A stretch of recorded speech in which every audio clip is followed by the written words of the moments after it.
Stuartpuram police station cinema కూడా తీశారు, తెలుసండి? స్టువర్ట్పురం పోలీస్ స్టేషన్ సినిమా తీశారు, స్టువర్ట్పురం దొంగల సినిమా తీశారు. స్టువర్ట్పురానికి ఒక చరిత్ర ఉంది. అయితే ఇప్పుడు మాత్రం ఎలా ఉంది తెలుసా? సువార్తపురముగా ప్రకటిస్తున్నారు. హల్లెలూయా! స్టువర్ట్పురము సువార్తపురముగా మారిపోయింది. దేవునికి స్తోత్రాలు. దొంగలను మార్చాడు, వ్యభిచారులను మార్చాడు, తాగుబోతులను మార్చాడు, నరహంతకులను మార్చాడు, విగ్రహార్థికులు మార్చాడు. ప్రతి ఒక్కరిని మార్చేశాడు దేవుడు. ఆయన శక్తి ఏంటో, ఆయన ప్రభావం ఏంటో ఈరోజు మీతో పంచుకోవడానికి దేవుడు మీకు అవకాశం ఇచ్చాడు. దేవునికి స్తోత్రాలు. హల్లెలూయా! హల్లెలూయా!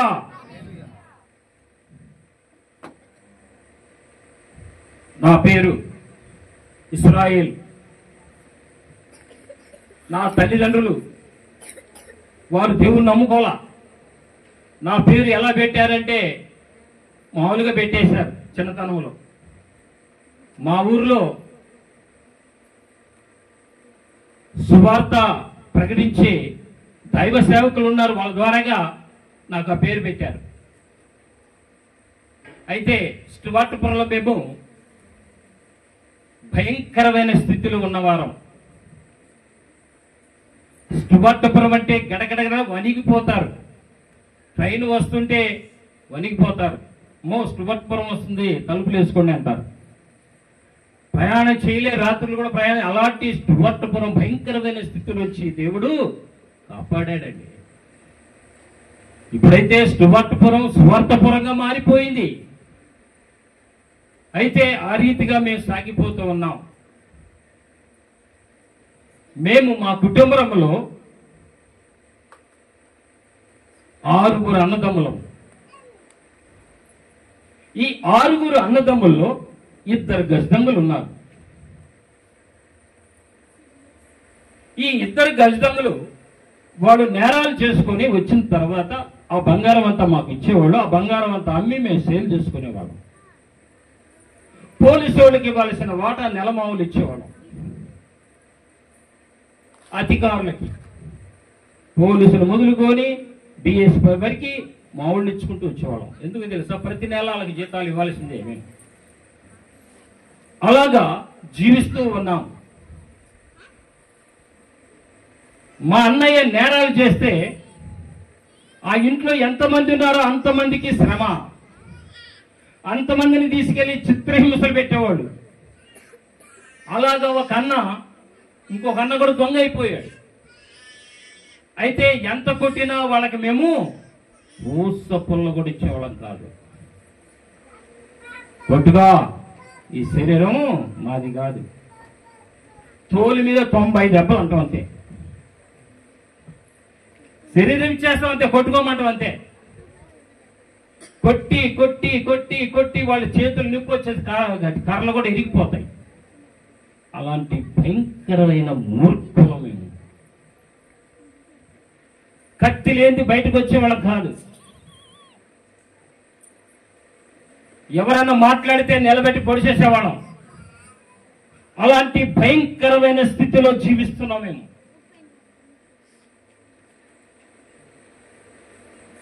మా అన్నదమ్ములంటే పోలీసు వాళ్ళు కూడా భయపడిపోయేవాళ్ళు.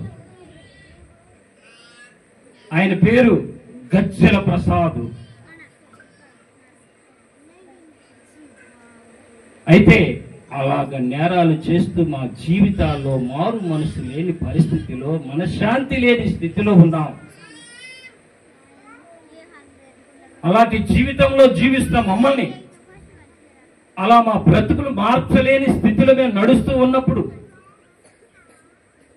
దేవుని వాక్యాన్ని మేము చెవిని పెట్టలేదు. దైవ సేవకుల మాట మేము ఎప్పుడూ వినలేదు. దేవుని ప్రకటించే వాళ్ళని మేము ఏమీ కూడా వాళ్ళని ఆటంకాలు చెప్పేవాళ్ళం కాదు. అయితే మేము మాత్రం మాకు ఇష్టం వచ్చిన పూజలు చేసుకునేవాళ్ళం. విగ్రహారాధన చేసేవాళ్ళం.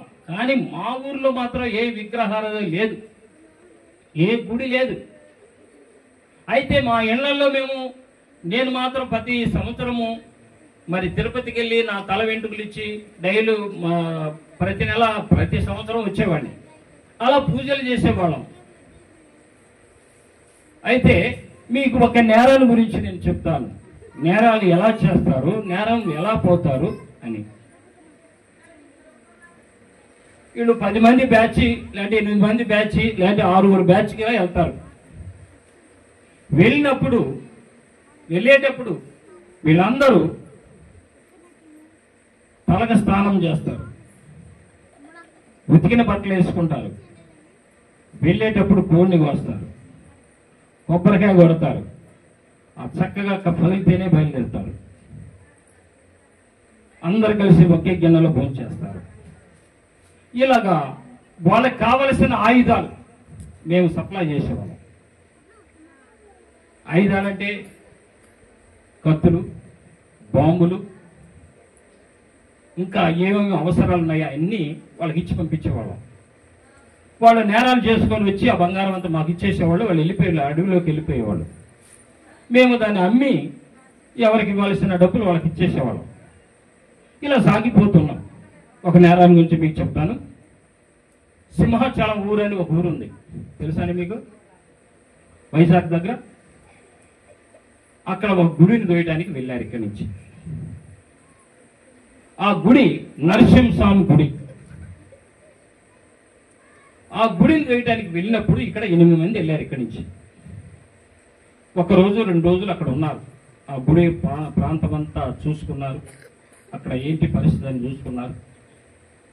దాంట్లో నేరం చేయడానికి వెళ్ళినప్పుడు అక్కడున్న పూజారుల్ని, అక్కడున్న ప్రజల్ని, నిద్ర చేయడానికి వచ్చిన వాళ్ళు కానీ, పెళ్లిళ్ళు చేసుకుంటానికి వచ్చిన వాళ్ళు కానీ, వాళ్ళందరినీ బంధించి ఒక రూమ్లో వేసేసారు.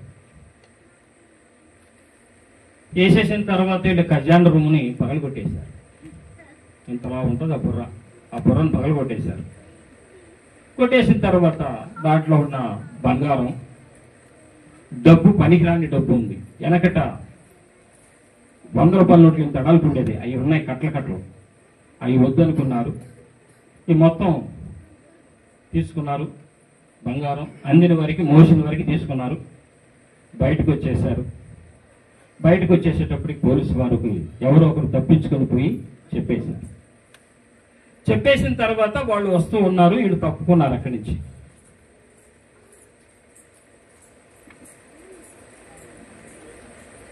తప్పుకున్న తర్వాత వీళ్ళు ఆ గృహలోనే ఆ కొండ మీద ఒక చోట దాంకున్నారు. కుక్కలు వచ్చి తెల్లారగలు చూస్తున్నాయి.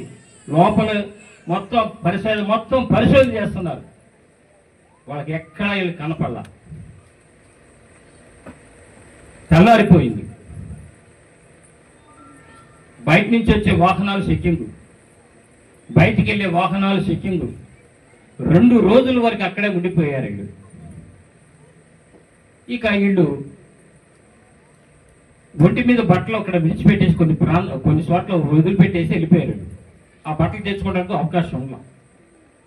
ఇక ఎట్టయితేనే అక్కడి నుంచి తప్పించుకొని బయటకు వచ్చేసారు. హైదరాబాద్ వచ్చేసారు. తెల్లారి కల్లా సింహాచలం దోపిడీ అనేసేశారు.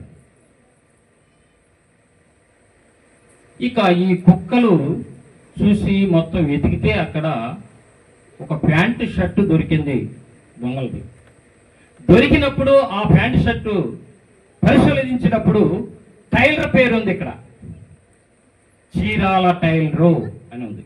ఆహా, ఇది స్టువర్ట్పురం వాళ్ళు చేసి ఉంటారని వెంటనే డౌట్ వచ్చేసింది వాళ్ళకి. వెంటనే వాళ్ళు ఏం చేశారంటే ఈ బీరువాలు, ఆ గడపలు ఎన్ని ఫోటోలు తీసి హైదరాబాద్ పంపించారు. ఎందుకంటే స్టువర్ట్పురంలో దొంగల ఫింగర్స్ అంతా అక్కడ ఉంటుంది. ఆడకు పంపించిన తర్వాత గజ్జల ప్రసాదం అని వచ్చేసింది. ఇక చూసుకో, స్టువర్ట్పురానికి వచ్చేసారు. వచ్చేసి గజ్జల ప్రసాద్ తమ్ముళ్ళు ఎంతమంది ఉన్నారు, అన్నదమ్ములు ఎంతమంది ఉన్నారు, బంధువులు ఎంతమంది ఉన్నారు, ఎక్కడెక్కడ ఉద్యోగాలు చేస్తున్నారు, ఎక్కడెక్కడ ఉన్నారు, మొత్తాన్ని ఏరేశారు. అంతే, ఎక్కడికెక్కడ ఏరి పరిశోధించి చిత్రహింసలు పెట్టి ఎన్నో విధాలుగా చేస్తున్నారు. ఈలోపు మా అన్నయ్య బయటకు వచ్చేసాడు, అక్కడి నుంచి వచ్చేసాడు, హైదరాబాద్ కబురు పంపించాడు. వెళ్ళాము, ఆ బంగారం అంతా మాకు హ్యాండ్ ఓవర్ చేసేసాడు. బాయ్ మీరు జాగ్రత్త అని చెప్పేసి వెళ్ళిపోయాడు. మేము ఆ బంగారం తీసుకొచ్చి ఇంటికాడ దాచిపెట్టేసాం. ఈ పోలీసు వారు మమ్మల్ని తీసుకెళ్తున్నారు, కొడుతూ ఉన్నారంటే. చేపని దూమినట్టు దూముతున్నారు. చేపని ఏ రీతిగా దూముతారు ఆ రీతిగా దూముతున్నారు. కొట్టుకో ఈ శరీరం అది కాదు. ఈ 2 కాళ్ళు కట్టేసి తీసేశారు, మధ్యలో కర్ర పెట్టేశారు, ఈ చుట్టూ రౌండ్ అప్ వేసేశారు. కొడుతున్నారు, వాళ్ళ చేతులు నొప్పి వచ్చేసి కర్రలు ఇరిగిపోతున్నాయి. కొట్టుగా మాకు తెలియదు, మనం చూసి 3 నెలలు అయింది. ఆ బంగారం ఎట్టంతో మాకు తెలియదు. తోలు మీద 90 దెబ్బలు. అప్పటికి సిగరెట్లతో కాల్చారు. ఎంత కాల్చారు? కరెంటు పెట్టారు, చేతుల్లో గుండు సుదులు కొట్టారు. ఎన్ని కొట్టుకున్నా మాకు తెలియదు అని చెప్పాం. వాళ్ళకి ఇన్ఫర్మేషన్ వెళ్ళిపోయింది, బంగారం అంతా అష్టవర్పురానికి వచ్చేసిందని, అన్నదమ్ములు హ్యాండ్ ఓవర్లో వచ్చేసిందని తెలిసిపోయింది. ఈలోపు పచ్చల హారము దోపిడని వేసేశారు. నరసింహస్వామి మెడలో ఒక పచ్చల హారం ఉన్నది, అది కూడా దోపిడని వేశారు. ఇందిరాగాంధీ దీని గురించి, అప్పుడు ఇందిరాగాంధీ పరిపాలన చేస్తూ ఉంది. ఈ నేరము బయట పెడితే బహుమతి ప్రకటించింది. అప్పుడు వాళ్ళు ఆశ కోసం మమ్మల్ని తీసుకెళ్లి మాటికి చిత్రహింసలు పెడుతున్నారు. మా పెద్దలు ఇడిపించుకుని వస్తున్నారు. బయటకు వస్తున్నాం, బంగారాలు కరగ పెడుతున్నాం, అమ్ముతున్నాం, పొలాలు కొంటున్నాం, అవన్నీ చేస్తూనే ఉన్నాం. ఇక సిపిసిఐడ్స్ వీళ్ళు ఒక ఆలోచనకు వచ్చారు. ఎవరి దగ్గరైనా వసూలు చేయొచ్చు, కానీ సుబట్టుపురం గజ్జల ప్రసాద్ తమ్ముడు దగ్గర మాత్రం ఈ బంగారం వసూలు చేయలేరు అని వారికి నిర్ధారం అయిపోయింది. ఈలోపు మా ఊర్లో ఒక మునిషికి ఉన్నాడు, బ్రాహ్మణులు. అతను ఏం చేస్తాడంటే దొంగలను పట్టిస్తాడు పోలీసు వాళ్ళకి, మళ్ళా అదే దొంగని ఇడిపిస్తాడు. పోలీసులు పట్టించిన దానికి డబ్బులు తీసుకుంటాడు, మళ్ళా ఆ దొంగని ఇడిపించిన దానికి దొంగల దగ్గర డబ్బు తీసుకుంటాడు. ఈ వ్యక్తి ఇద్దరికి ఇన్ఫార్మర్ అయితే ఆయన దగ్గరకు వచ్చి కూర్చున్నారు. సిపిసిఐడి అంటే హైదరాబాద్ సిపి క్రైమ్ బ్రాంచ్ అంతా వచ్చేసారు. ఏంటి వీళ్ళ దగ్గర పరిస్థితి? గజ్జల ప్రసాద్ తమ్ముళ్ళ దగ్గర మేము బంగారం వసూలు చేయలేకపోతున్నాం, ఏంటి, ఏం చేయాలి? మీరు తల్ల కిందులైన వాళ్ళ కోసినా సరే వాళ్ళ దగ్గర పోస పనులు కూడా మీరు వసూలు చేయలేరు. ఎట్లా, ఏంటి? నేను చెప్పినట్టుగా వింటే వాళ్ళ దగ్గర నేను వసూలు చేస్తానన్నా. ఏంటి చెప్పు అన్నారు. ఏమి లేదు, వాళ్ళ మీద కేసులు పెట్టకూడదు, వాళ్ళని కొట్టకూడదు, వాళ్ళ చిత్రహింసలు పెట్టకూడదు, వాళ్ళకి సమయం ఇవ్వాలి, ఆ బంగారం అమ్ముకొని వాళ్ళు పట్టిస్తారు, దానికి సిద్ధమైతే వాళ్ళ దగ్గర బంగారం వసూలు చేస్తాం. సరే ఓకే, ఒప్పందం అయిపోయింది. మా దగ్గరకు వచ్చాడు, మాట్లాడు. నువ్వు మాట అంటే మాట కరెక్ట్, ఓకే అన్నాం. మాకు టైం ఇచ్చారు, టైం ప్రకారం బంగారం అమ్మేశాం, పట్టించాం, రికవర్ చేసుకున్నారు. దాంట్లో పచ్చల హారం ఉంది చూసావా, ఆ పచ్చల హారం వీళ్ళు వాటాల మీద పగలగొట్టేశారు. అది కొన్ని 100 కోట్లు ఖరీదు చేసేదంట. అయితే ఈ ముక్కలు తీసుకెళ్లి హ్యాండ్ ఓవర్ చేసిన వాళ్ళకి అమ్మటానికి మా వల్ల కాలం. ఆ ముక్కలు హ్యాండ్ ఓవర్ చేసినప్పుడు అది పరిశోధించారు, దాని క్యారెక్టర్ ఎంత, దాని కరెక్ట్గా ఉందా లేదా అని చెప్పి దాన్ని వెరిఫై చేసినప్పుడు డూప్లికేట్ పథకం. అది ఒరిజినల్ పథకం కొన్ని 1000 కోట్లు అవుతుంది. అది ఎప్పుడో పూజారులు కొట్టేసి డూప్లికేట్ పథకం పెట్టారు అక్కడ.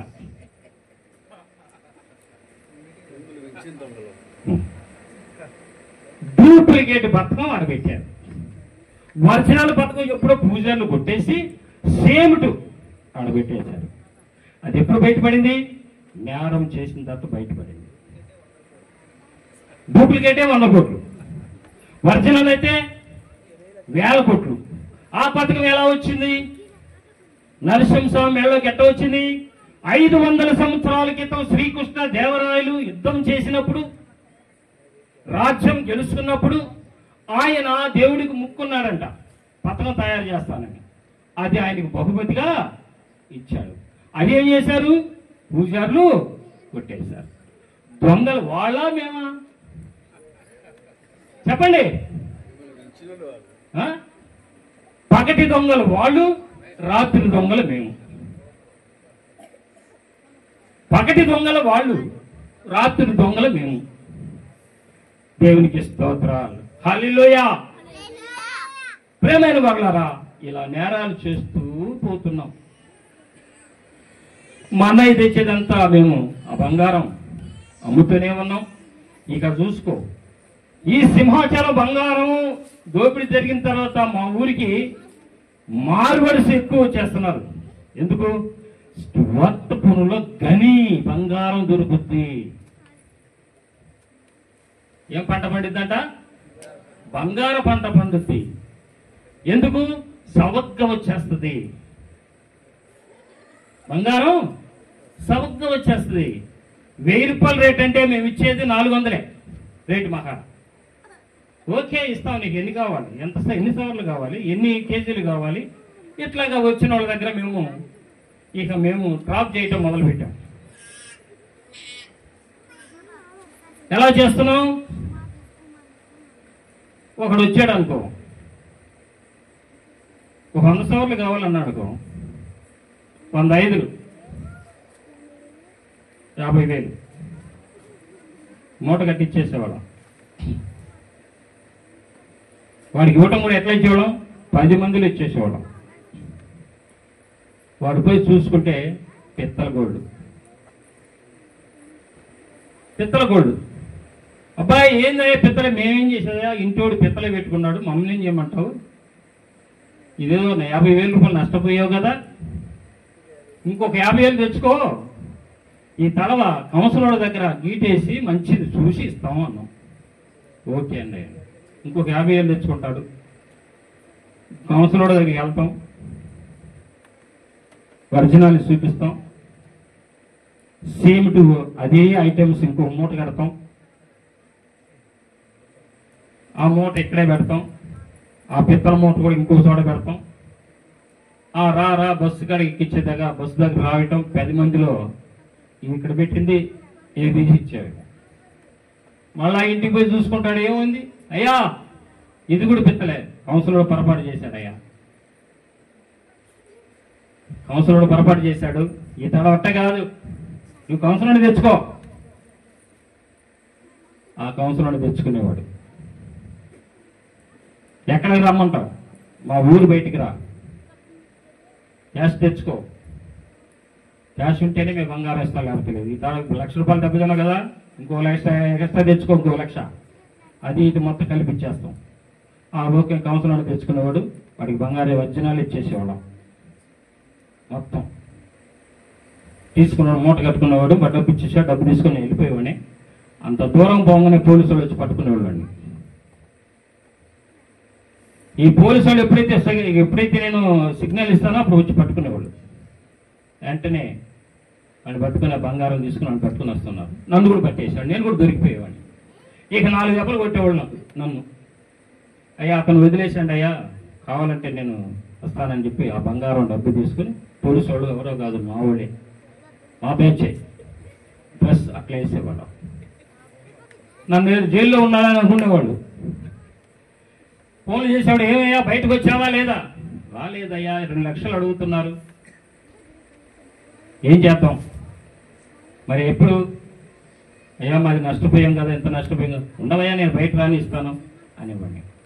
సరే బయటకు వచ్చిన ఫోన్ చేసాను, అబ్బాయి ఏదో అయిపోయింది, ఇప్పుడు 4 లక్షలు దెబ్బతిన్నావు కదా, ఈ తర్వాత నీవు బంగారం నీకు ఇచ్చేస్తాను, డబ్బు తీసుకురావద్దు, డబ్బు ఎక్కడో పెట్టుకో, రోడ్లో పెట్టుకో, లేదంటే కారులో పెట్టుకో, బంగారం ఇచ్చిన తర్వాత నీ డబ్బు ఇద్దు అన్నాం.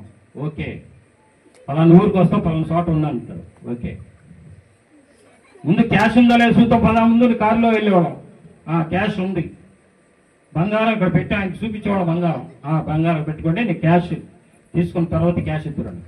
బంగారు అతను ఇక్కడే ఉండేవాడు, నేను వెళ్ళేవాడిని. చూసుకొని వచ్చేటప్పటికి బంగారు కాడికి వచ్చేటప్పటికి అతను పోలీసు వాళ్ళు ఎత్తేసేవాళ్ళు, మా వాళ్ళు. ఎవరిని? క్యాష్ ఉండేవాడిని ఎత్తేసి తీసుకెళ్ళిపోయేవాళ్ళు. అయ్యా మాకేం చేసి పోలీసులు పట్టుకున్నాం. ఇట్లాగా వేసినోడికి 7 సార్లు వేసేవాళ్ళం. వాళ్ళ బుద్ధి మారేది కాదు, వాళ్ళ బుద్ధి మారేది కాదు. మళ్ళా వాళ్ళు కూడా మాకు ఇంపార్మెంట్గా అయిపోయేవాళ్ళు. ఈ డబ్బు మళ్ళా సేల్ చేస్తుండే, అబ్బాయి ఇది కానీ నష్టపోయే కదా, ఇంకో పార్టీని తీసుకొని తెలిసిపోయేది, ఇంకో పార్టీని తీసుకొచ్చి ఇట్లాగే చేసేవాడు. వాడు మాలో కలిసిపోయాడు. ఇలాగ నేరాలు చేస్తూ ఉన్నాం మేము. ఇలాంటి బ్రతుకులో బ్రతుకుతూ ఉన్నాం మేము. ఇలాంటి జీవితంలో మేము జీవిస్తూ ఉన్నాం. డబ్బు సంపాదించాం, ఆస్తులు సంపాదించాం, పేరు ప్రతిష్టలు సంపాదించాం. మేమంటే గడగడ భయపడేవాళ్ళు. గ్రామస్తులు కానీ చుట్టుపక్కల ప్రాంతాల్లో కానీ పోలీసు వాళ్ళు మనం ట్యాచ్ చేయాలని కూడా భయపడేవాళ్ళు. అలాంటి జీవితంలో జీవిస్తూ ఉన్నాం. ఎప్పుడు తాగుతూ ఉండేవాళ్ళం, ఎప్పుడు కత్తులు ఇక్కడ క్యాప్లో పెట్టుకుని తిరుగుతూ ఉండేవాళ్ళం. ఎవరైనా మాట్లాడితే నిలబెట్టి పొడిచేవాళ్ళం. మా జోలికి ఎవరు వచ్చేవాళ్ళు. అలాంటి మూర్ఖులు మేము. అలాంటి జీవితంలో జీవిస్తూ ఉన్నప్పుడు నాకు 2 పిల్లలు కలిగారు. నా భార్య అనారోగ్యంతో బాధపడుతూ ఉంది. ఈలోపు రాజకీయంగా మా గ్రామంలో కక్షలతో మమ్మల్ని ఏమీ చేయలేని స్థితిలో ఉన్నారు వాళ్ళు. అలాంటి స్థితిలో మమ్మల్ని ఏ రీతిగా విరికించాలని చెప్పి నా మీద ఫైర్ కేసు పెట్టి ఇరికిచ్చేశారు, నన్ను జైలు పంపించేశారు. ఈలోపు నా భార్య హాస్పిటల్ ఆపరేషన్ జరగాల్సింది ఆగిపోయింది. 2 నెలలకు మందులు ఇచ్చాడు డాక్టరు. తర్వాత ఆపరేషన్ చేస్తా అన్నారు. నా భార్య గర్భం మీద పూత పుచ్చింది, ఆపరేషన్ చేయాలను అన్నారు. ఆపరేషన్ జరగల. ఈలోపు నేను జైల్లోకి వెళ్ళిపోయాను. జైల్లోకి వెళ్ళిపోయిన తర్వాత 3 నెలల వరకు నేను బయటకు రాలా. నా భార్యకి ఎక్కువ అయిపోయింది. సరే 3 నెలల తర్వాత హైకోర్టు బెయిల్ తీసుకొని బయటకు వచ్చా. బయటకు వచ్చిన తర్వాత నా భార్య అంటుంది, అయ్యా నేను చచ్చిపోతాను బ్రతకను, నేను చచ్చిపోతాను బ్రతకను అని ఏడుస్తుంది. పిచ్చిదానా, ఎందుకు భయపడతావు? ఎంత డబ్బైనా ఖర్చు పెట్టి రక్షించుకుంటా, నేను భయపడదు అని చెప్పి ఆ రాత్రి ఇంటికి వెళ్ళిన తర్వాత మంచి మంచి పిండి వంటలు తిన్నాం. ఆ రాత్రి ఆ భార్య రక్తం కట్టడం మొదలుపెట్టింది. ఆ రాత్రి హాస్పిటల్ తీసుకెళ్ళాం, లాభం లేదు. గుంటూరు తీసుకెళ్ళిపోమన్నారు. గుంటూరు తీసుకెళ్ళా. గుంటూరు తీసుకెళ్ళినా కూడా తెల్లారిపోయింది, రక్తం కప్పుతూనే ఉంది. మధ్యాహ్నం 12 గంటలకి నా భార్య నా చెయ్యి పట్టుకొని, అయ్యా బిడ్డల జాగ్రత్త అని చెప్పి చెయ్యి విడిచేసింది, ప్రాణం విడిచేసింది. నేనన్నా నా భార్యతో, ఎంత డబ్బైనా ఖర్చు పెట్టి నేను రక్షిస్తాను అని ధైర్యం చెప్పాను, కానీ నా భార్యని నేను రక్షించలేకపోయాను. అలాగా దానం అయిపోయింది. 2 బిడ్డలు, ఆస్తి సంపాదించాను, పలుకుబడి సంపాదించాను. ఎంతో విగ్రహాదులు పూజలు చేసేవాడిని.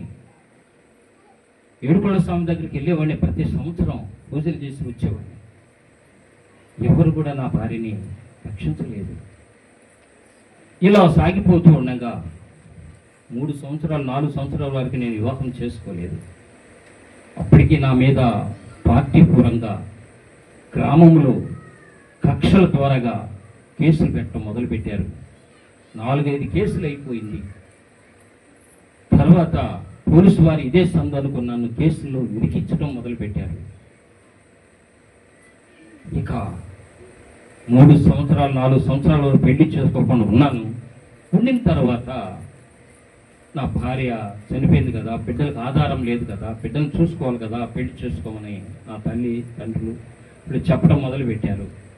సరే నేను పెళ్లి చేసుకుంటానికి ఒక అమ్మాయిని పెళ్లి చేశారు నాకు. వాళ్ళు కూడా క్రైస్తవులు, దేవుని నమ్ముకున్న అమ్మాయి పెళ్లి చేసుకుంది. చేసుకున్న తర్వాత ఆ అమ్మాయి ప్రార్థన చేస్తుంది. ఆ ప్రార్థనకు నేను ఆటంకం చేయలేదు. నేను ఎప్పుడైతే నా భార్య, మొదటి భార్య చనిపోయిందో నా ఆస్తంతా తరిగిపోతుంది. నేను సంపాదించిన ఆస్తంతా తరిగిపోతూ ఉంది. ఈమెను చేసుకున్నాను, ఎన్నో వ్యాపారాలు చేశాను, ఎంతో బంగారం సేల్ చేస్తున్నాను, దొంగలకి సపోర్ట్గా ఉన్నాను. ఈ రీతిగా సాగిపోతున్నా ఏది కూడా కలిసి రావట్లేదు. ఇక నా భార్య దైవ సేవకుల దగ్గర పోయి చెప్పింది, అయ్యా నా భర్త కొరకు ప్రార్థించండి, నా భర్తకి నీ వాక్యం చెప్పండి అని చెప్పినప్పుడు నేను అన్నాను, దేవుని బిడ్డలు నా దగ్గరికి వచ్చారు, ఇశ్రాయేలు నువ్వు దేవుని నమ్ముకోవయ్యా, దేవుని మాటలు వినయ్యా అని వాక్యం చెప్పారు. ఏమండి నా వయసు ఏమైపోయిందని అప్పుడే నన్ను పిలుస్తున్నారు? నేను ఈ లోకంలో చాలా డబ్బు సంపాదించాలి, చాలా అనుభవించాలి, ఎన్నో ఆశలున్నాయి, అన్ని చేసిన తర్వాత నేను దేవుళ్ళకి వస్తానన్నా. వాళ్ళు నేను అపహాసించాను, వాళ్ళు వెళ్ళిపోయారు. ఇక ఈమెకి 2 ఆడపిల్లలు పుట్టారు, మొత్తం 4. అయితే నా ఆస్తంతా అయిపోయింది. ఇక లాస్ట్కి 2 ఎకరాలు భూమి మిగిలింది, అది కూడా తాకట్లు పెట్టేశారు. ఈలోపు మా అన్నయ్య బయటకు వచ్చాడు. బయటకు వచ్చి నేరాలు చేస్తున్నాడు, వేరే చోట దొరికిపోయాడని కేసులు అయిపోయింది, శిక్షలు అయిపోయింది, ఆ సింహాచలం నేరానికి శిక్షలు అయిపోయింది, అన్నీ అయిపోయింది. ఆయన నేరాలు చేస్తున్నారు. మా అన్న జోలికి నేను పోవట్లేదు, వాళ్ళ ప్రస్తాపుకి నేను పోవట్లేదు, నేనేదో నా పని నేను చేసుకుంటూ ఉన్నా. ఈలోపు పోలీసు వాళ్ళు నన్ను తీసుకెళ్ళిపోయారు. అరే మీ అన్న తెచ్చిన బంగారం అంతా నీ కాడ ఉందో మాకు తెలుసు, ఎక్కడుందో చెప్పు, ఇస్తావా ఇవ్వా? నాకు తెలియదు, మా అన్నకి నాకు సంబంధం లేదు, ఎప్పుడో జరిగింది, అది అయిపోయింది. ఇప్పుడు నన్ను పట్టుకొని నన్ను హింస పెట్టడం మంచిది కాదన్నాను.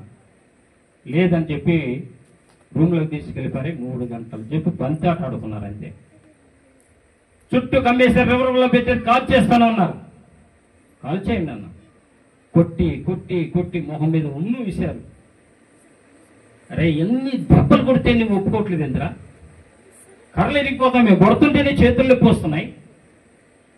కొట్టి కొట్టి కాళ్ళు ఏళ్ళు అన్ని పగిలిపోయింది. 2 కాళ్ళు కట్టేసి ఆలు వేసేసారు, ఏట ఆలు వేసినట్టుగా కొట్టి కొట్టి ముద్ద చేసి పడేశారు, లోపల పడేశారు. ఈలోపు మా అన్నని రాజమండ్రిలో పట్టుకొని ఉండాలి. ఆ సంగతి నాకు తెలియదు, మా అన్న జోలికి నీ పోవట్లేదు. ఇక ఆ రాత్రే, కొట్టిన రాత్రే 1 గంట సమయంలో నన్ను తీశారు బయటికి. తీసి కళ్ళు గంటలు కట్టేశారు. కళ్ళు గంటలు కట్టేసి జీబులు వేసుకొని సముద్రం ఒడ్డుకి తీసుకొని వెళ్ళిపోయారు. సముద్రం ఒడ్డుకి తీసుకెళ్ళిపోయి అక్కడ ఒక పడవలో కూర్చోబెట్టారు. పడవలో కూర్చోబెట్టి ఎస్ఐ, పోలీసు వాళ్ళు వీళ్ళందరూ మందు తాగుతూ ఉన్నారు. ఒక ఆయన చెప్పిన అబ్బాయి నువ్వు రాయి గోతం తాడు తీసుకురాని, అతను తీసుకొచ్చాడు, పెట్టాడు. ఇశ్రాయేలు మర్యాదగా దెబ్బలు తినకుండా ఒప్పుకో, లేకపోతే ఒకవేళ మేము కొట్టిన దెబ్బలకు చనిపోతే ఈ గోతంలు వేసి రాయి కట్టి సముద్రంలో వేసేస్తాం, ఆలోచించుకో అన్నారు. నాకు తెలియదంటే తెలియదన్నాను. ఇక కళ్ళు గంటలు కొట్టి కొడుతూ ఉన్నారు, తాగుతూ ఉన్నారు, తాగిన నిష కూడా తగ్గిపోయింది. కొట్టి కొట్టి కేకలేస్తున్నాడా, ఎవరు కూడా అక్కడ నన్ను రక్షించేవారు లేరు. కేకలేస్తున్నా, ఆ సముద్ర ఒడ్డులో ఆ పడవలో కూర్చొని కేకలేస్తున్నా, అయ్యా రక్షించండి, కాపాడండి, నన్ను కొట్టద్దండి, చంపొద్దండి అని. ఎవ్వరు కూడా నాకు సహాయం చేసేవారు లేరు. ఇక లాభం లేదని, ఎంత కొట్టినా ఒప్పుకోవట్లేదని చెప్పి వెంటనే ఆ కానిస్టేబుల్ భార్యను తీసుకొచ్చి చిత్రహింసలు పెడితే వాడు ఒప్పుకుంటాడండి అన్నాడు. భార్యను తీసుకురాపండి అన్న, వద్దు నా భార్యను తీసుకురాబాకండి. మీకు ఎంత కావాలో చెప్పండి, ఎంత కావాలన్నా. ఓకే అని పొద్దునికే తెప్పించి ఇచ్చేసా. ఇచ్చేసిన తర్వాత వదిలిపెట్టట్లా, నన్ను రాజమండ్రి వాళ్ళకి అమ్మేస్తున్నాడు. రాజమండ్రి నుంచి పోలీసు వాళ్ళు పిలిపించారు, నన్ను తీసుకెళ్ళిపోవడానికి వచ్చే చైన్ తీసుకొని వచ్చేసారు. అబ్బాయి ఇజ్రాయెల్ అంటే ఎవరు? నేనే. పొద్దురికి వెళ్ళిపోతాం, సిద్ధంగా ఉండ అన్నాడు. అప్పటిగా రాత్రి అంతా దెబ్బలు తిని రక్తమడుగులు మునుగుతూ ఉన్నాను. ఆ లాకప్లో రక్తం వసంతమైపోయింది. ఇంతలోకి వచ్చేవారు ఆ మాట అనేటప్పటికీ నాకు కేకలేసా రాత్రి, ఎవరు నన్ను రక్షించేది? ఓ దేవతలారా, ఇన్ని సంవత్సరాలు మిమ్మల్ని ఆరాధించాను కదా, ఇన్ని సంవత్సరాలు మిమ్మల్ని అనుసరించాను కదా, ఎందుకు నాకు ఈ ఉచితమైన హింస? ఉచితంగా నన్ను కొట్టి ఈ రకం చిత్రహింసలు పెడుతున్నారు. నిజంగా మీరు ఉంటే నన్ను రక్షించండి, ఈ శ్రమ నుంచి నన్ను విడిపించండి. మిమ్మల్ని ఆరాధించాను కదా, ఇంతకాలం మిమ్మల్ని ఆరాధించాను కదా, నన్ను కాపాడండి, ఈ శ్రమ నుంచి నన్ను కాపాడండి అని కేకలు వేసి ఏడ్చి ఏడ్చి పొర్లి పొర్లి ఆ లాకప్పులో పొర్లి పొర్లి ఏడుస్తూ ఉన్నాను. ఎవ్వరు కూడా నాకు సమాధానం ఇవ్వలేదు, ఎవరు కూడా నాకు జవాబు ఇవ్వలేదు, ఎవరు కూడా నాకు ప్రత్యక్షం కాలేదు. వెంటనే ఆ గోడ మీద సిలువలో వేలాడుతూ కిరీటం పెట్టుకొని చేతిలోంచి తలలోంచి రక్తము కారుతూ ఆ వెలుగులో ప్రత్యక్షమైపోయాడు. ఎప్పుడైతే ప్రత్యక్షమైపోయాడో, ఆ వెలుగు ఎప్పుడైతే నేను చూశానో, నా మనసు వెన్నలాగా కరిగిపోయింది. ప్రభువా క్షమించయ్యా, నన్ను క్షమించు ప్రభువా, నన్ను క్షమించు ప్రభువా అని ఎప్పుడైతే కేకలు వేశానో, ఒక వెలుగు నా మీదకి వచ్చేసింది. ఆ వెలుగు ఎప్పుడైతే వచ్చేసిందో, తెల్లారికల్లా నా మనసు వెన్నలాగా కరిగిపోయింది, వెన్నలాగా కరిగిపోయింది. తెల్లారి నా భార్య వచ్చింది, అమ్మాయి రాత్రి యేసు ప్రభు ప్రత్యక్షమయ్యాడు, నాకు ఈ లోకంలో ఏది నాకు అవసరం లేదు, ఈ క్షణము నన్ను విడిచిపెడితే దేవుని నమ్ముకుంటాను, పోయి ఎస్ఐని అడుగు పంపిస్తారు లేదా.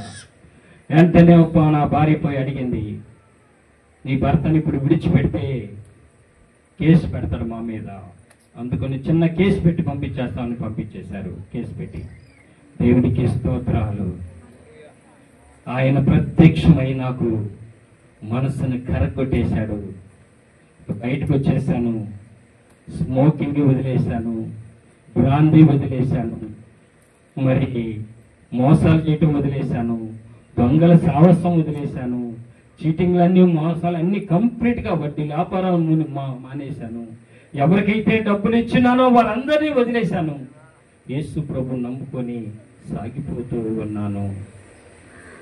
ఈలోపు నేను ఆ పొలముని అమ్మిన భూమి వాళ్ళు ఆక్రమించుకున్నారు. అది కోర్టులో జరుగుతూ ఉంది. మా మామగారు అన్నారు, ఈ భూమి నా కూతురు పేరు ఉంది కదా, నీ అమ్మటానికి కానీ నీకు వీలు లేదు, అనుభవించడానికే నీకు సంబంధం ఉంది, కానీ అది అమ్మటానికి వీలు లేదని ఆయన కోర్టులో వేశాడు. పిల్లల పేరు మీద రాయించున్నాను, నా కుమారుల పేరు మీద రాయించున్నాను. అది అయితే అది కోర్టులో జరుగుతుంది కేసు. ఈలోపు నేను దేవుణ్ణి తెలుసుకొని దేవుల్లో నడుస్తూ ఉన్నాను. ఆ భూమి కూడా సాల్వేషనానికి భూమి, పెద్దలు ఇచ్చిన భూమి, అంటే సాల్వేషనాల వాళ్ళు ఇచ్చిన భూమి. అది నా భార్య పేరు మీద ఉంటే నా భార్య చనిపోయిన తర్వాత నా కుమారుడి పేరు మీద రిజిస్టర్ చేయించిన భూమి. అయితే ఆ భూమి కోర్టులో వేసినప్పుడు అది జరుగుతూ ఉంది, విచారణ రాలేదు. ఆ మేనేజర్ గారిని పోయి అడిగాను. ఆ మేనేజర్ గారు ఎవరంటే పాస్టర్ గారు. ఇక్కడ లేబు ఎర్ర లేబులు ఉంటుంది చూడండి, పాస్టర్ గారు. ఆ సాల్వేషనరీ భూమి అది. ఆయన పోయి అడిగాను, అయ్యా నీ భూమి నేను తాకట్టు పెట్టాను, వాళ్ళు స్వాధీనం చేసుకున్నారు, ఇది నా కుమారుడి పేరు మీద ఉంది, ఇది నా భార్య ఆస్తి, నేను రెండో పెళ్లి చేసుకున్నాను కనుక నా కుమారుడి పేరు పెట్టాను, ఈ భూమి వారికి ఇవ్వాల్సిన డబ్బులన్నీ ఇచ్చేస్తాను, మీరు పరిష్కారాన్ని చేయండి అని చెప్పినట్టు. అబ్బాయి అట్లా కుదరదు, కానీ కోర్టుకు నోటీసులు ఇచ్చారు, కోర్టులోకి వచ్చి ఇదే సాక్ష్యం నేను చెప్తాను, అది నీకు సంబంధం కానీ వాళ్ళకి సంబంధం లేదు, నీ కుమారుడిది ఆ భూమి అని నేను కోర్టులో చెప్తానని ఆయన ఖర్చు గుర్తినట్టుగా చెప్పాడు. సరేలే అని కోర్టులో జరుగుతుంది. అప్పటికి నేను 6 నెలలు అయిపోయింది దేవుణ్ణి నమ్ముకొని. బైబిల్ ఇంకా పట్టుకోలేదు, ప్రార్థన చేస్తున్నాను అంతే. సంఘానికి వెళ్తున్నా, వస్తున్నా, ఇక ఏది కూడా ముట్టుకోవట్లేదు, ఏది కూడా పరిపూర్ణంగా మారిపోయాను. ఈలోపు కేసు విచారణకు వచ్చేసిన తర్వాత ఈ మేనేజర్ని అడిగాను, కోర్టులోకి వచ్చి సాక్ష్యం చెప్తానయ్యా, నీ కుమారు పేరు మీదే ఉంది, అది నీకు రికార్డు పరంగా ఇచ్చాను కదా, రికార్డు పరంగా నేను వచ్చి కోర్టులో చెప్తాను అన్నాడు. సరే చెప్పండి అన్నాడు. కోర్టులోకి వచ్చాడు, స్టూల్ మీద కుర్చీ మీద కూర్చున్నాడు. జడ్జి అడుగుతున్నాడు, అంతా నిజమే చెప్తాను, అబద్ధం చెప్పను అన్నాడు. ఓకే అన్నాడు. సరే ఈ భూమి ఇశ్రాయేలు కుమారు పేరు మీద ఉందా లేదా అన్నాడు. లేదండి అని చెప్పేశాడు. వెంటనే కోపం వచ్చేసింది. దేవుని బిడ్డ, పరిశుద్ధమైన బిడ్డ పాస్టర్ గారు అబద్ధం చెప్పడం ఏంది? నాకు రికార్డు పూర్వంగా ఉంది, అది ఆయన చెప్పడం ఏంది? దేవుణ్ణి నమ్ముకున్నంతా మోసగాళ్ళు, అబద్ధకులు, దేవుణ్ణి నమ్ముకోకూడదు అని చెప్పి బయటకు వచ్చేసాను. వెంటనే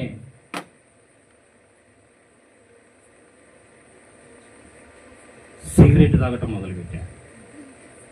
టక్క టక్క టక్క కోపానికి 2-3 సిగరెట్లు తాగేసింది. ఆయన బయటకు వచ్చాడు, వాడితో కలిసి టిఫిన్ చేస్తున్నాడు. ఇది మొత్తానికి కొనేసారు అతన్ని అనుకున్నాను. వచ్చాను, ఇంటికి వచ్చాను, వాళ్ళ ఇంటికి ఆ బంగ్లాకి వెళ్ళాను. వచ్చాడంటే కాల ఇంకా సరే సంగతి చూద్దాం అని వెళ్దాం, రాత్రికి వద్దాం, ఇప్పుడు కాదు, రాత్రి సంగతి తెలిసేద్దాం అనుకొని బయలుదేరి వెళ్తున్నాం.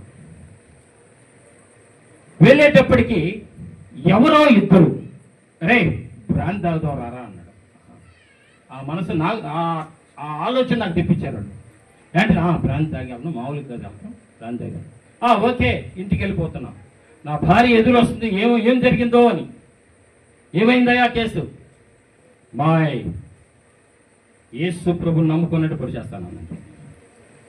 నా భార్య ఇంట్లోంచి పరారు వెళ్ళిపోయింది. ఇంటికి వెళ్ళిపోయాను, పడేసిన కత్తి తీసుకున్నాను, క్యాప్లో పెట్టుకున్నాను, మందు తెచ్చుకున్నాను. ఇంకా టైం కాలేదు, ఇంకా రాలేదు కదా ఇంటికి, పొద్దున్న రాత్రికి వెళ్ళిపోదాం, 10ంటికి వెళ్దాం అని చెప్పి కూర్చొని మందు తాగుతూ ఉన్నానంటే. మందు తాగుతూ ఉన్నాను, యేసు ప్రభుని తిడుతూ ఉన్నాను, యేసు ప్రభుని నమ్ముకుని బిడ్డలు తిడుతూ ఉన్నాను. ఇలా తాగి తాగి తాగి 1 గంట అయిపోయింది, 2 అయిపోయింది, పడిపోయా. ఎప్పుడైతే పడిపోయానో నా భార్య బిడ్డలు ఇంట్లోంచి వెళ్ళిపోయారు. ఎప్పుడైతే పడిపోయానో ఆకాశములో నుండి 2 రోకళ్ళు వచ్చేసింది నా మీదకి. రోకళ్ళు వచ్చేసి ఎక్కడికెక్కడ దంచి వేస్తుందంటే, ఎర్రగొడుతుందంటే, కోడి మెడగోసినప్పుడు మొండెము ఏ రీతిగా కొట్టుకుంటుందో గిజ గిజ గిజ గిజ గిజగా ఆ రీతిగా మొండెములాగా కొట్టుకుంటూ ఉన్నానంటే అయిపోయింది, నా పని అయిపోయింది అనుకుంటూ నా భార్యని కేకలేసా. మాయ్ ఊపిరి ఆడట్లేదు, చచ్చిపోతున్నాను అన్నానంటే. నా భార్య అక్కడక్కడ బయటికి వెళ్ళిన అమ్మాయి కిటికీలోంచి చూసి ఏందయ్యా అంటే, చచ్చిపోతున్నాను, అయిపోయింది నా టైం అన్నానంటే.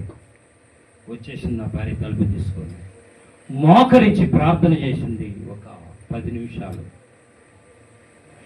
ఎప్పుడైతే ప్రార్థన చేసిందో ఆకాశములోంచి ఒక స్వరం వినబడుతుంది, గంభీరమైన స్వరం వినబడుతుంది. ఒప్పుకో, ఒప్పుకో. ఎప్పుడైతే ఆ స్వరం వినబడుతుందో, క్షమించు ప్రభువా అన్న, నాకు వచ్చేసింది, చచ్చిపోతున్నాను, క్షమించు ప్రభువా అన్నానంటే 3 సార్లు అన్నాను. ఆ రోకళ్ళు ఆగిపోయింది, తెల్లారిపోయింది. తెల్లారిపోతే ఎటేసిన కాలు అటే, ఎటేసిన చెయ్యటే, దెబ్బలు కనపడట్లేదు, గాయాలు కనపడట్లేదు, ఎక్కడికక్కడ ఇరిగిపోయి ఉన్నాయి అంతే. ఇక నన్ను తీసుకెళ్ళి మంచం మీద పండబెట్టారు.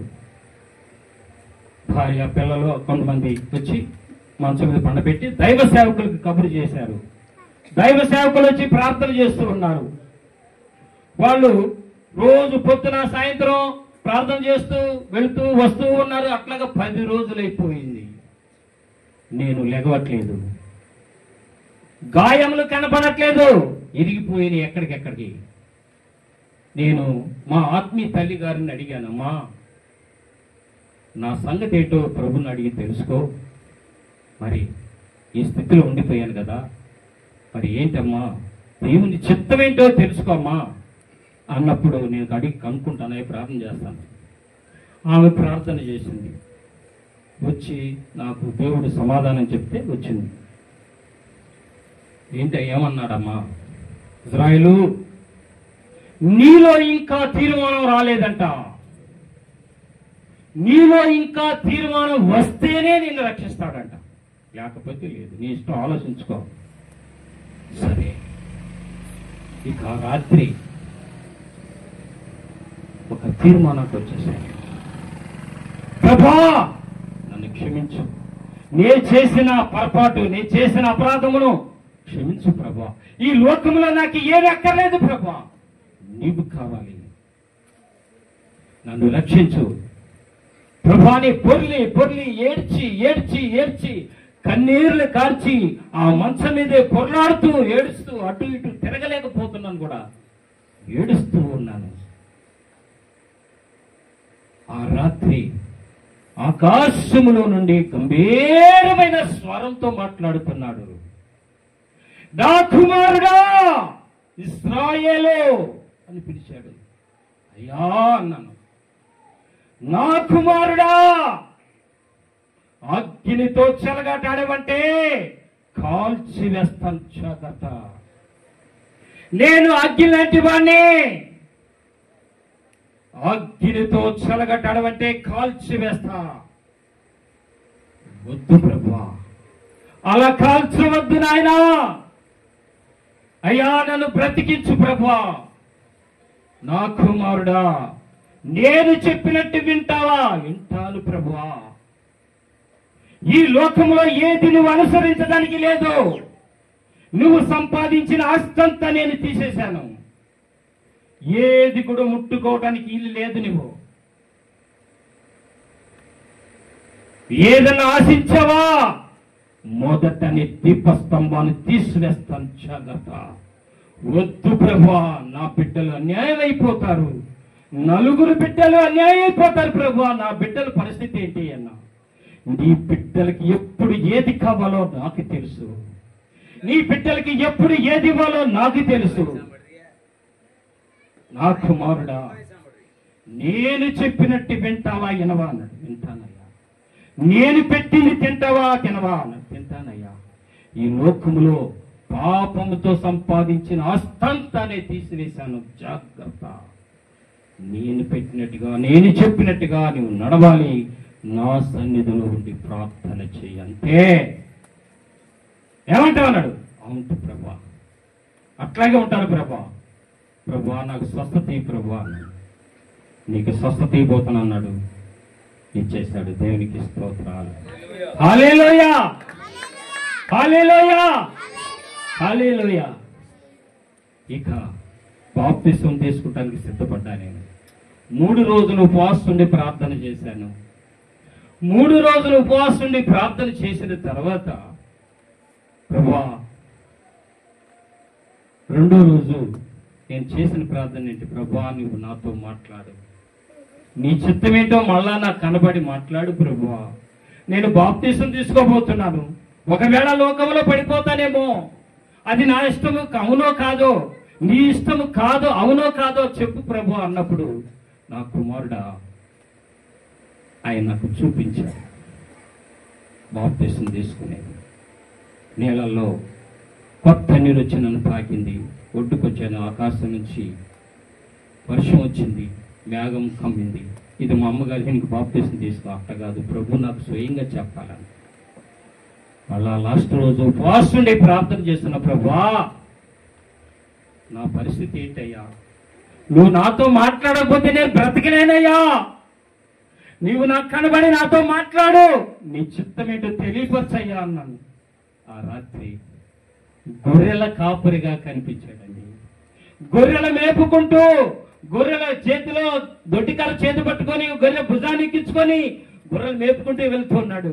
నేను మోకరించయ్యా, నా పరిస్థితి ఏంటి ప్రభువా అన్నా. నా కుమారుడా, నీకిష్టమైతే వారానికి 60 రూపాయలు బట్టివే నేను ఇచ్చేది, దానికి ఇష్టమైతే నన్ను వెంబడించు అన్నాడు. నాకు ఇష్టమే ప్రభువా, 60 రూపాయలు బట్టి నాకు చాలు ప్రభువా అన్నాను. అయితే నన్ను వెంబడించమన్నాడు. ఆ రాత్రి అయిపోయింది, వెంబడిస్తూ ఉన్నాను. తెల్లారికల్లా నేను బాప్తీసం తీసుకున్నాను. దేవునికి స్తోత్రాలు. హల్లెలూయా, హల్లెలూయా, హల్లెలూయా.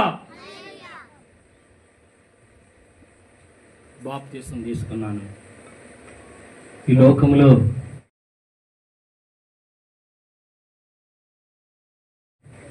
నేను ఆరాధించిన దేవతలు ఎవరన్నా రక్షించారా? ఈ లోకంలో పోలీసు వారి డిపార్ట్మెంట్ ఏమైనా రక్షించిందా? ఈ లోకంలో ధనం నన్ను రక్షించిందా? అధికారులు రక్షించారా? నాకు రక్షణ ఇచ్చారా? నాకు శాంతి సమాధానం ఇచ్చారా? ఎవ్వరూ ఇవ్వలేదు. యేసయ్య నన్ను రక్షించాడు. యేసయ్య నాకు మనశ్శాంతినిచ్చాడు. రక్షించిన వారు లేక పక్షినైతిని, భక్షకుడు బాణములు కురిపెట్టియుండెను. రక్షించిన వారు లేక పక్షినైతిని, భక్షకుడు బాణములు గురిపెట్టి